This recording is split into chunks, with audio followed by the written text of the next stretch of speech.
Chapitre 22. Le rejet des pouvoirs.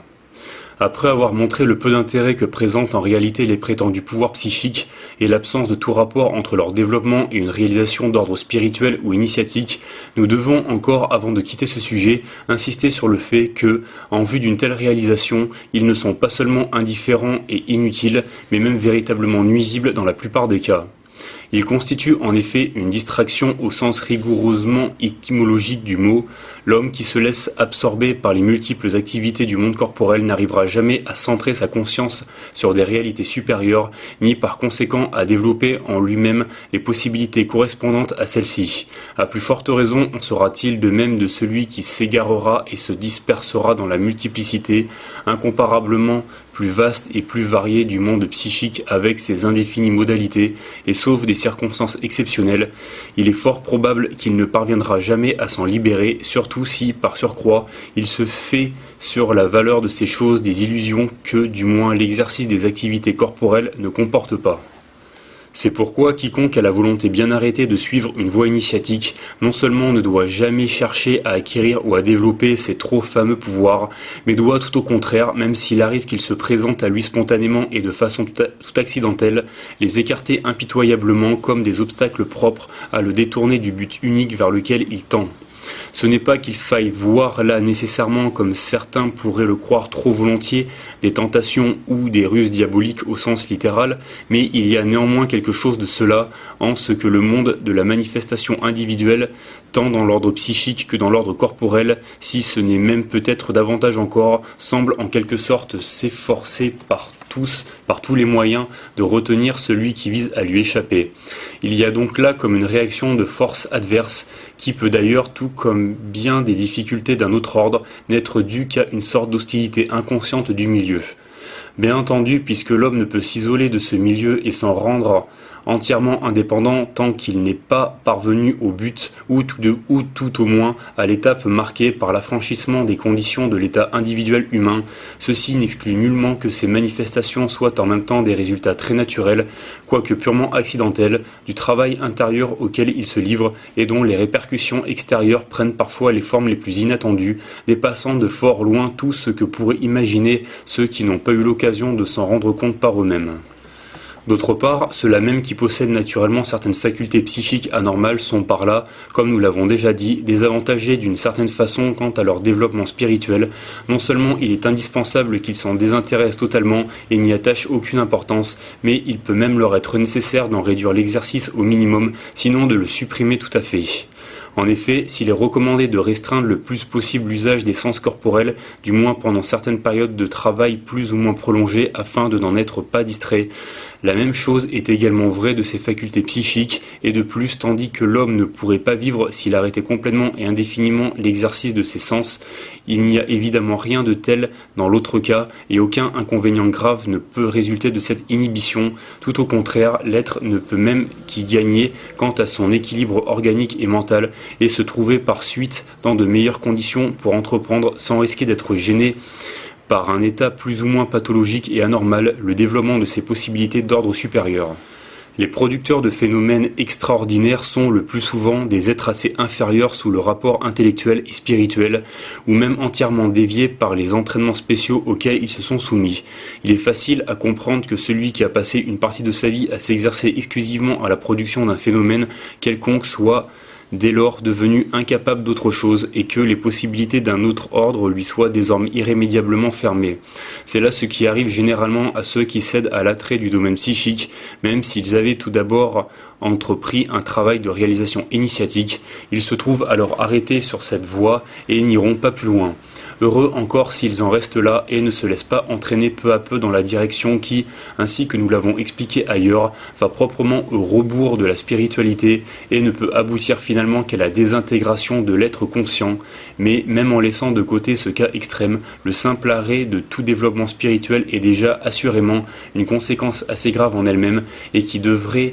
donner à réfléchir aux amateurs de pouvoir s'ils n'étaient pas complètement aveuglés par les illusions du monde intermédiaire. On objectera peut-être qu'il est des organisations authentiquement initiatiques qui exercent elles-mêmes certains individus au développement de ces pouvoirs, mais la vérité est que, dans ce cas, les individus dont il s'agit sont de ceux à qui les qualifications initiatiques font défaut, et qui, par contre, ont en même temps des aptitudes spéciales dans l'ordre psychique, si bien que cela en somme tout ce qu'il est réellement possible d'en faire. D'ailleurs, dans de telles conditions, le développement psychique est guidé et contrôlé de façon à présenter le minimum d'inconvénients et de dangers. Ces êtres bénéficient même réellement du lien qui est ainsi établi, quoique à un niveau inférieur avec une organisation traditionnelle, et celle-ci de son côté peut les utiliser pour des buts dont eux-mêmes ne seront pas conscients, non pas parce qu'on les leur dissimule volontairement, mais uniquement parce que, étant donné la limitation de leurs possibilités, ils seraient tout à fait incapables de les comprendre.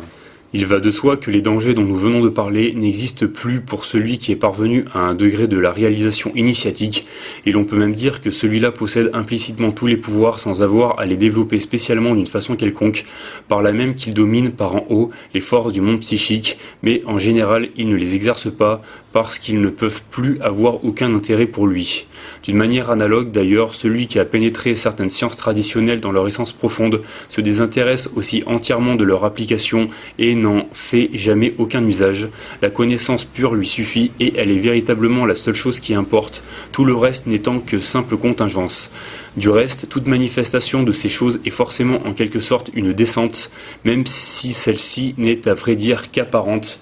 et ne peut affecter réellement l'être lui-même. Il ne faut pas oublier en effet que le non manifesté est supérieur au manifesté et que par conséquent, le fait de demeurer dans cette non-manifestation sera, si l'on peut dire, l'expression la plus adéquate de l'état que l'être a réalisé intérieurement. C'est ce que certains traduisent symboliquement en disant que la nuit est préférable au jour, et c'est aussi ce que représente la figure de la tortue retirée à l'intérieur de son écaille. Par suite, s'il arrive qu'un tel être manifeste certains pouvoirs, ce ne sera ainsi que nous l'avons déjà indiqué plus haut, que dans des cas tout à fait exceptionnels et pour des raisons particulières qui échappent nécessairement à l'appréciation du monde extérieur, raisons totalement différentes bien entendu de celles que peut avoir l'ordinaire producteur de phénomènes. En dehors de ces cas, son seul mode d'action sera ce que la tradition extrême-orientale désigne comme l'activité non agissante, qui est d'ailleurs précisément par son caractère de non-manifestation la plénitude même de l'activité. Nous rappellerons encore à ce propos la parfaite insignifiance des phénomènes en eux-mêmes, puisqu'il peut se faire que des phénomènes tout à fait semblables extérieurement procèdent de causes toutes différentes et qui même ne sont pas du même ordre. Ainsi, il est aisément concevable que l'être qui possède un haut degré spirituel, s'il a à provoquer occasionnellement un phénomène quelconque, n'agira pas en cela de la même façon que celui qui en a acquis la faculté à la suite d'entraînements psychiques et que son action s'exercera selon de toute autre modalité. La comparaison de la théurgie et de la magie, qu'il serait hors de propos d'entreprendre ici, donnerait lieu aussi à la même remarque. Cette vérité devrait d'ailleurs être reconnue sans peine, même par ceux qui s'en tiennent au seul domaine exotérique, car si de nombreux cas de lévitation ou de bilocation par exemple peuvent être révélés dans l'histoire des saints, il s'en trouve certainement tout autant dans celle des sorciers. Les apparences, c'est-à-dire précisément les phénomènes comme tels, au sens propre et étymologique du mot, sont bien exactement les mêmes dans les uns et dans les autres, mais personne n'en conclura que les causes soient aussi les mêmes. Au point de vue simplement théologique, deux faits semblables en tout point, l'un peut être considéré comme un miracle tandis que l'autre ne le sera pas, et pour les discerner, il faudra forcément recourir à des marques d'un autre ordre, indépendantes des faits eux-mêmes. Nous pourrions dire, en nous plaçant naturellement à un autre point de vue, qu'un fait sera un miracle s'il est dû à l'action d'une influence spirituelle et qu'il ne le sera pas s'il n'est dû qu'à celle d'une influence psychique. C'est ce qu'illustre notamment d'une façon très nette la lutte de Moïse et des magiciens de Pharaon qui, au surplus, représentent aussi celle des puissances respectives de l'initiation et de la contre-initiation, du moins dans la mesure et sur le terrain où une telle lutte est effectivement possible, s'il est bien entendu que, comme nous avons eu l'occasion de l'expliquer ailleurs, la contre-initiation ne peut exercer son action que dans le domaine psychique et que tout ce qui est du domaine spirituel lui est, par sa nature même, absolument interdit. Nous pensons en avoir maintenant dit assez sur ce sujet, et si nous y avons tant insisté, trop même peut-être au gré de certains, c'est que nous avons eu que trop souvent à en constater la nécessité. Il faut bien, si peu agréable que cette tâche puisse être parfois, s'efforcer de mettre ceux à qui l'on s'adresse en garde contre des erreurs qu'ils risquent de rencontrer à chaque instant sur leur chemin, et qui sont certes bien loin d'être inoffensives. Pour conclure, en quelques mots, nous dirons que l'initiation ne saurait aucunement avoir pour but d'acquérir des pouvoirs qui, tout comme le monde même sur lequel ils s'exercent, n'appartiennent en définitive qu'au domaine de la grande illusion. Il ne s'agit point pour l'homme en voie de développement spirituel de se rattacher encore plus fortement à celle-ci par de nouveaux liens, mais tout au contraire de parvenir à s'en libérer entièrement, et cette libération ne peut être obtenue que par la pure connaissance, à la condition bien entendu que celle-ci ne demeure pas simplement théorique, mais qu'elle puisse au contraire devenir pleinement effective, puisque c'est en cela seul que consiste la réalisation même de l'être à tous ses degrés.